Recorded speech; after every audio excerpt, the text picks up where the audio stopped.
Welcome back to our weekly update with the Takis family from Lely, Iowa, the winners of the Way to Dairy Award. Joining us today is not only Dustin, who we talked to a couple weeks ago, but alongside of him is his dad, Dan. Hi guys, how's it going today? Good. Good. Great. Well, again, we're week two in a row of beautiful weather. I want to say it's nearly 50 degrees on the second week of December here. There's a lot of deer fever happening here in Iowa right now, so I hope we don't have any stray bullets go through our conversation today. But we wanted to spend time today talking about your barn design and your barn layout. And I believe you guys did some touring. I know you did lots of research. Tell us about your barn and how it is designed and what's happening inside that barn. Well, from the time we built our old barn, like 22 years ago, I've been thinking about what I would do different. And it's just kind of an accumulation of 20 years of, doing the things, probably not the way that I would have liked to have done them, and just thinking if I ever do this over again, this is what I'll do.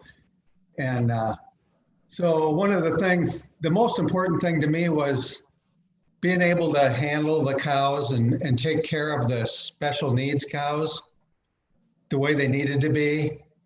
I didn't always have the time to find things that might have been wrong with a cow,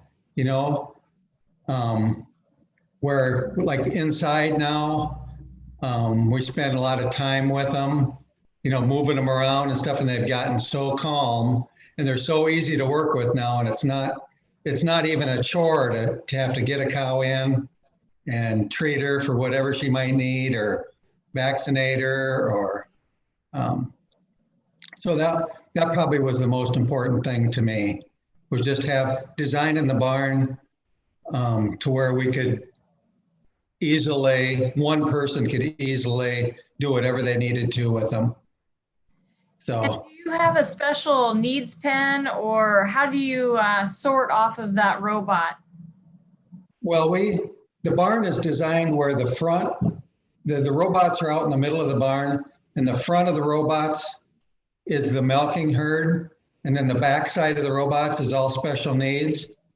So behind the robot, I bet it's probably a third of the barn is special needs, and maybe 2/3 is the milking herd. So we've got three-way gates that will sort cows wherever we need them to go. We have a foot bath, and then we've got a maternity area, and then we have a sick pen, and then we also have an area where we can train cows, heifers, where they can stay separate from the herd. So if we get cows in or heifers that have never been through, they can go in, we can train them, they can come back out and they can go in and out on their own. Once we get them trained, they can just keep doing that. And then once they freshen, then they'll be all ready to go. So it'll be a lot easier on them. They'll have everything, they'll get used to the noise, get a little taste of feed. And then the only thing they got to get used to is the milker going on them. So, for those folks out there that have built a new house and the electrician said, you should put the light switch here instead of down there where you thought it might go. How did that Lely Center, or how did the other Lely farmers help you in answering those questions or giving you some additional ideas of where to put that foot bath, or how wide your stalls should be, how tall your feed rail? Where did you go to get those kind of answers? Well, we did a huge amount of research because there's so much time and money involved. We just didn't want to do it wrong and have to redo it. So each thing, like the stall designs, we decided what stalls we wanted, and then we just went to those guys because we figured they do this, this is all they do. And they were able to tell us, just exactly we installed them ourselves. So they helped us, lay out exactly what size they should be. And then we did that with basically everything. The fan companies, they told us how many we needed, where they should go. And we just let each person that specialized in that product help us.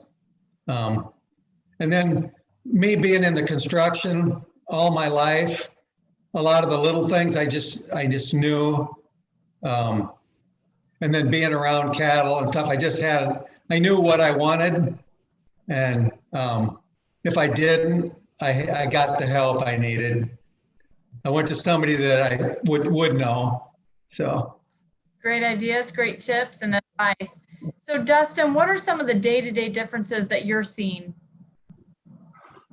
Yeah, so I'd say a typical morning, we're kind of down to 2 fetches a day now. So one in the morning, one at night. So the first thing we do when we come into the barn is go right to the computer, get that fetch list. We can look over a number of different reports, whether it be udder health, any information we want to gain on a particular cow. Cows that need to be dried off, any task that needs to be done that day or within that week, we kind of go to the computer and get that list. And then really it's just kind of a walk around. You're kind of looking at the cows. You're not interacting with them as much as you would in the parlor, which is that was the whole purpose of this design. It was to have that free flow and let the cows do what they want. And so we're really relying on a lot of the information that we're getting from the T4C, and then going out and just checking on things.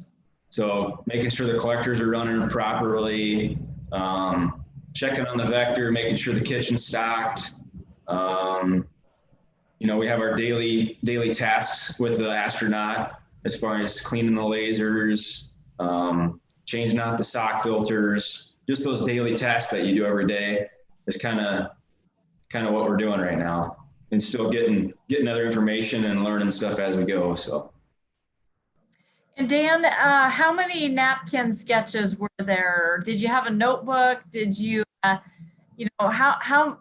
much information did you chronicle as you went along, or was it all up here? Dustin had a thick notebook and I had a thick notebook, and we just researched everything that we possibly could. Just because, like I said, we wanted to make sure that, we did everything.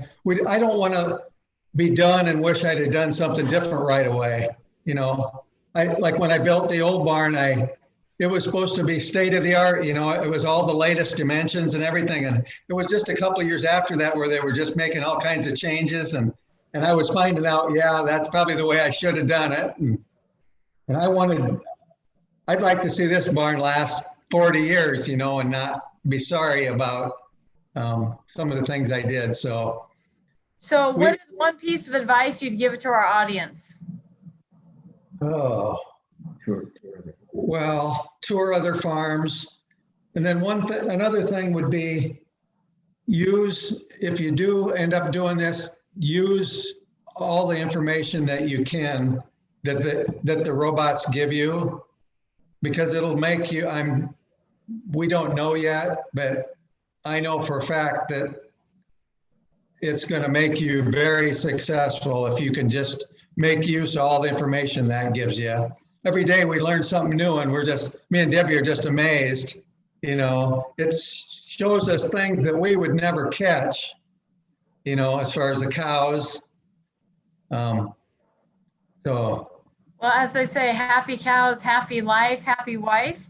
And hopefully next week, maybe we'll get to see Debbie and have a cameo of her at minimum as a precursor to what's coming to you all next week. We're going to do actually a virtual walking tour of the Takis's facility. So be ready for that. Tune in next week. And any other questions that you have as they come along, go ahead and reach out to your Lely Center for those. So gentlemen, thanks again for taking time in your afternoon. And we'll look forward to seeing you in person next week in Ely, Iowa. Farewell. You're welcome. Nice seeing you. Bye. Thank you. Yeah.